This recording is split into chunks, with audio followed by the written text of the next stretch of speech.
నాకు కాఫ్ ఉంటుందండి బాగా. మెడిటేషన్ చేస్తున్నప్పుడు కొద్దిగా కాఫ్ వస్తూ డిస్టర్బ్ అవుతున్నాను. స్థిర సుఖాసనం అంటే కూర్చుంటున్నాను, నేను కదలను. కాఫ్ వచ్చినప్పుడు ఎలాగో కొద్దిగా షేక్ అవుతాను కదా, అలా అవుతుంది అనమాట. నాకు అది డిస్టర్బెన్స్ అవుతుంది. మరి కాఫ్ వచ్చినప్పుడు చాలా కృతజ్ఞతగా ఉండండి. శరీరము మనల్ని మన లోపల చెత్తను తొలగించడానికి చాలా ప్రయత్నిస్తుంది. దాని పని తను చేస్తుంది అన్నమాట. కాబట్టి మీరు చాలా ఆనందంగా కాఫ్ వస్తాం థ్యాంక్ యూ చెప్ప మా శరీరానికి థ్యాంక్ యూ చెప్ప. మనము జంక్ ఫుడ్, స్వీట్లు, మనము పనికి తగ్గ తిండి కావున తిండి ఎక్కువ తినేసి పని తక్కువ అవ్వడం వల్ల మా బాడీలో చెత్త అనేది తయారైంది. అయినా దాని టాక్సిన్స్, విష పదార్థాలు అని అదొక కారణం. ఎన్నెన్నో కారణాలు అయి ఉండొచ్చు. ఎన్నో కర్మ రిలేటెడ్ ఎన్నెన్నో కారణాల వల్ల వచ్చిన ఆ చెత్తను అవన్నీ శరీరం తొలగిస్తుంది కదా. ఎంతో చక్కగా మనం కృతజ్ఞతతో కాఫ్ వస్తున్నప్పుడు అంటే మీ లోపల ఆత్మశక్తి, శరీరంలో ఉన్న ఆ శక్తి అంతా కూడా ఆరోగ్యం ఇవ్వడానికి, అది ఏం చేయడానికి వస్తుంది అన్నమాట. కాబట్టి చాలా కృతజ్ఞతలో అది డిస్టర్బెన్స్ కాదు, ధ్యాన అనుభవంగా తీసుకోండి. ధ్యానం అనుభవం ఏమొచ్చినా నాకు కాఫ్ వచ్చిందండి, వెరీ గుడ్ అని చెప్తా. నాకు చక్కటి అనుభవం అన్నమాట. నాకు విష్ణువు కనిపించారు, కృష్ణుడు కనిపించారు, రాముడు కనిపించారు, ఇంకేదో ధ్యానంలో చక్కటి వైబ్రేషన్స్ వచ్చి శక్తి వచ్చింది. ఇదంతా శక్తికి ప్రదర్శన, ప్రత్యక్షమైన అనుభవమే ఇదన్నమాట. శక్తి మీకు ఆ విధంగా ప్రకటితం అవుతుంది కాఫ్ ద్వారా. అంటే మీ లోపల చెత్త తొలగించడానికి అది శక్తి ఆ విధంగా దారి ఎన్నుకుందన్నమాట. అంటే చాలా కృతజ్ఞత. Thank you masters. Thank you అండి. Thank you sir. Thank you. విశ్వశక్తి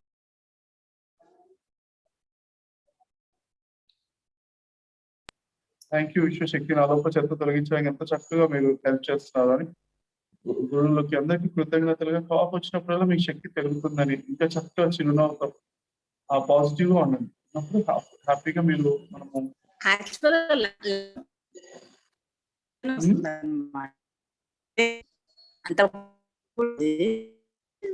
ఉంటుంది. అప్పుడప్పుడు మెడిటేషన్ లో కూర్చున్నప్పుడు కూడా ఉంటుంది అనమాట.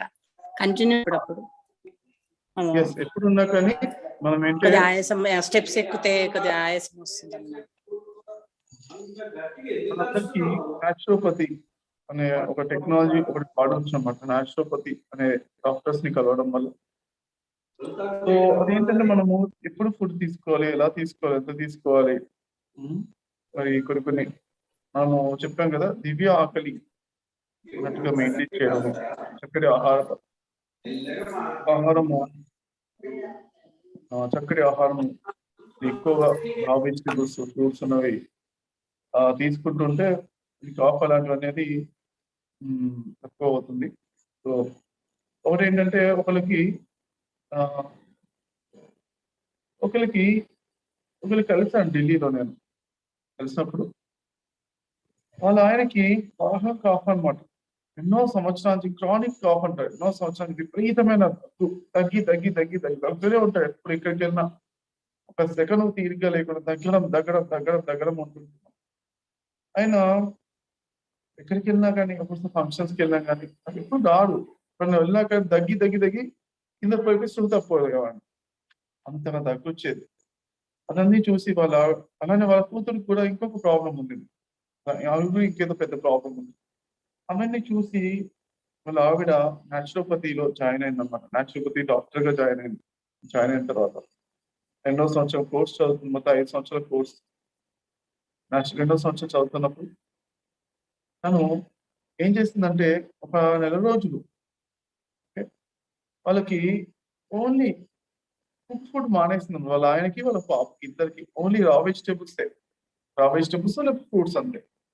ఇది రోజుకు 2 సార్లు ఎనిమా ఇచ్చింది అనమాట. ఎనిమా కిట్ అనేది ఉంటుంది. దాంతో ఎనిమా బౌల్ క్లీన్ అయ్యేది. అలా నెల 2 నెలలు చేసేసరికి ఆయన ఎన్నో సంవత్సరాల నుంచి ఉన్న ఆ క్రానిక్ అనేది పోయిందంట. అలానే ఈ పాపకు కూడా ఎంతో పెద్ద హెల్త్ ప్రాబ్లమ్స్ ఉంది. ఎప్పుడు కూడా స్టెరాయిడ్స్ ఇవ్వాల్సి వచ్చినాము. అలాంటి హెల్త్ ప్రాబ్లమ్స్ అన్ని కూడా వెళ్ళిపోయాయి. అంటే మనము జంక్ ఫుడ్ తీసుకోవడం అనేది చాలా జాగ్రత్తగా ఉండాలన్నమాట. జంక్ ఫుడ్, మరి ఫుడ్ ఎంత తింటున్నాము, అవసరమైన కొంచెం ఎక్కువ తినడము, చేస్తుంటాం. చేస్తున్న అలవాట్లు ఉంటాం అందరికీ. సహజంగా బలంగా ఉండాలి కదా! ఎవరైతే బలంగా ఉండాలి కదా అనే ఉందనుకో అదే రోగం అన్నమాట. బలంగా తినాలి కదా, బలంగా ఉండాలి కదా అనేది ఒక రోగంగా ఉంటుందన్నమాట చాలా మందిలో.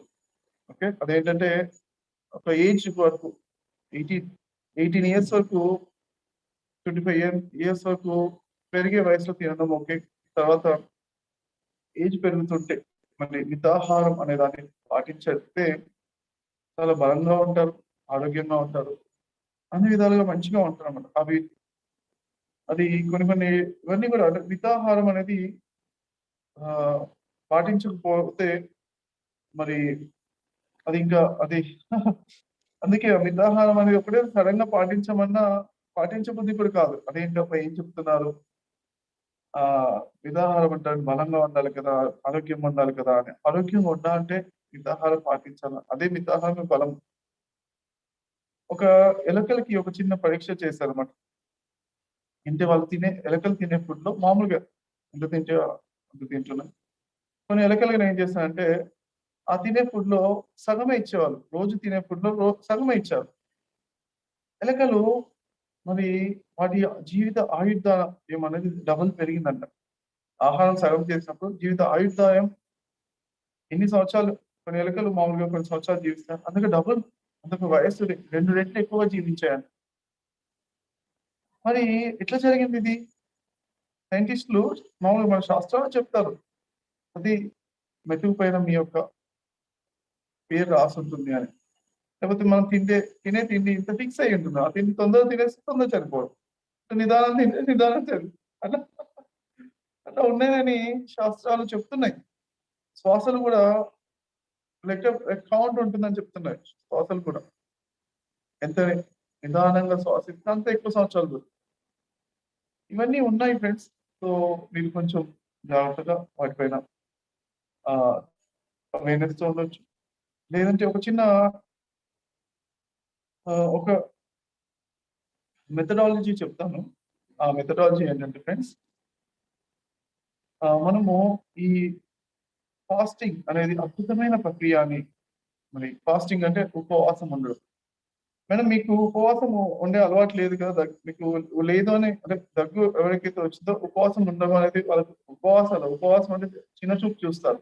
అలాంటి వాళ్ళకి దగ్గు కానీ ఏదన్నా ఒక రోగం కానీ దీర్ఘకాలిక రోగాలు కానీ వస్తాయి. ఉపవాసము వారానికి ఒక రోజు ఉపవాసం చేసిన వాళ్ళకి ఎటువంటి రోగాలు ఉండవని, క్యాన్సర్ కూడా రాదని మరి అది జపాన్ లో ఒక సైంటిస్ట్ నిరూపిస్తే అతనికి ఆ నోబెల్ ప్రైజ్ ఇచ్చారన్నమాట.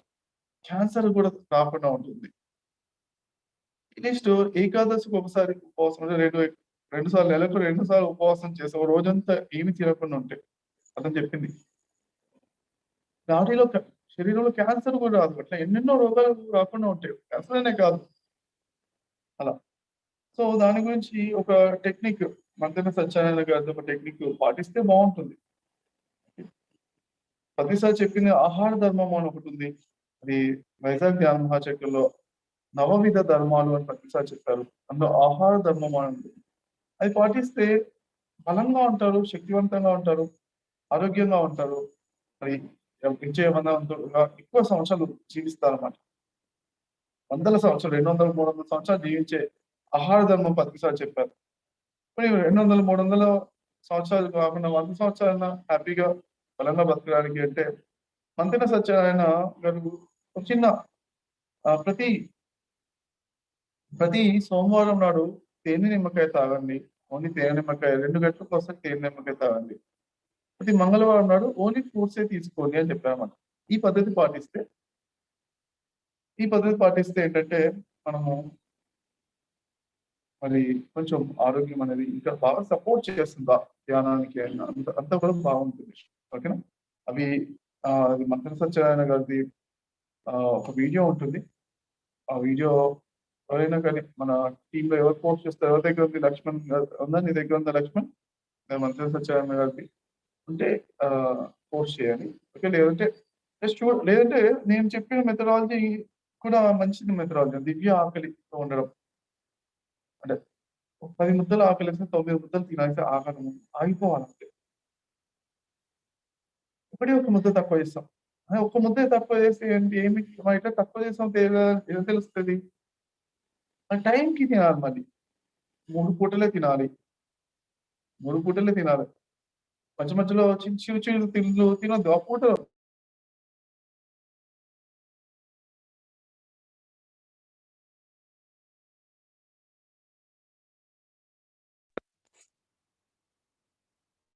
అప్పుడు మనము 3 పూటలే తినాలి. 9కి లేదా 1, 2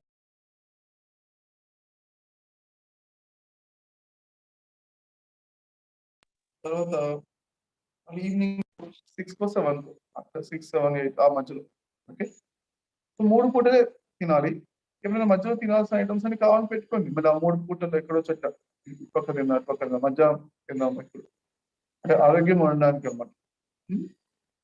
టైంకి తినాలి మళ్ళీ. ఒక టైం ఫిక్స్ అయితే రోజు అదే టైంకి తింటే మంచిది. శరీరానికి అలవాటు అవుతుంది. ఆ టైంలో ఫిక్స్ అవుతుంది. టైం అయ్యేప్పుడు అప్పుడు మధ్యాహ్నం 1కో 2కో తినే అలవాటు.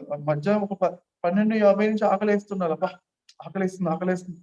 టైం చూసుకోవాలబ్బా. టైం ఇంకో 10 నిమిషాలు ఉందా, కొంచెం వెయిట్ చేద్దాం. ఆకలి వేయాలి. ఆకలి మిమ్మల్ని పిలవాలన్నమాట. ఆకలి గుర్తు చేయాలి. రోజు ఆకలి 10 నిమిషాలు పొద్దున 9కి తినాలంటే 8:50 నుంచి ఆకలి కాదు. 10 నిమిషాలు పావుగంట ఆకలి వేయాలి. ఇంత ఆకలి అబ్బా తినేయాలనిపించక తినొద్దు. 10 నిమిషాలు ఆకలితో ఉండాలి. అట్లా ఆకలితో ఉండేట్టుగా మీరు తినాలన్నమాట. 3 సార్లు 3 పూటలు ఎంత తినాలి? ఆకలితో ఉండే నైట్ పూట మనము తిన్నాము. 6కో 7కో 8 కన్నా ముందు తినేయాలి. మళ్ళీ 8 కన్నా తిన్నాము. తిన్న తర్వాత మధ్యలో ఎప్పుడైనా నైట్ 1:30, 2కి మెలుకువతో అదే ఆకలేసినట్టు అనిపించాలి నైట్ పూట. అయినా కానీ నైట్ పూట తినొద్దు. మళ్ళీ మార్నింగ్ 9కే తింటాము. ఆకలేస్తుంది. మధ్యలో ఎప్పుడైనా ఎవరితో మాట్లాడినారనుకో కొంచెం మెలుకువతో ఉన్నా కానీ ఆకలేయాలి. కానీ నైట్ పూట ఆకలేసినా అది దాన్ని ఆకలేస్తుందిగా తినేయాలి వెంటనే. ఆపించాలి. ఉపవాసం ఉండాలి. పస్తులు ఉండాలి. ఎందుకంటే 3 పూటలు ఫిక్స్ అయిపోవాలి. అట్లా అన్నమాట. ఆకలి రోజు 1, 2 సార్లన్నా 3 సార్లు ఆకలి ఫీల్ అవుతూ ఉండాలి. ఆకలి ఫీల్ అవుతుంది. నెక్స్ట్ టైం తిన్నది అద్భుతం అవుతుంది. దివ్యత్వం అవుతుంది. దాని శక్తి బాగా పెరుగుతుంది. మనం తింటుంటే రుచి బాగా పెరుగుతుంది. తిని 5 సార్లు నమిలి మళ్ళీ 5 సెకండ్లు అలాగా ధ్యాన స్థితిలో ఉండాలి. 5 సార్లు నమిలి మనం అలా ధ్యాన స్థితిలో ఉండాలి. చక్కగా ఎంజాయ్ చేయాలి. అలా 1 నిమిషం 2 నిమిషాలు చేయాలి. ప్రతి ముద్దను చేయడానికి టైం ఉండకపోవచ్చు. 1 నిమిషం 2 నిమిషాలు చేయాలి. ఓకే. థ్యాంక్ యూ అండి. ఒక 1 మినిట్ మెడిటేషన్ చేద్దాం.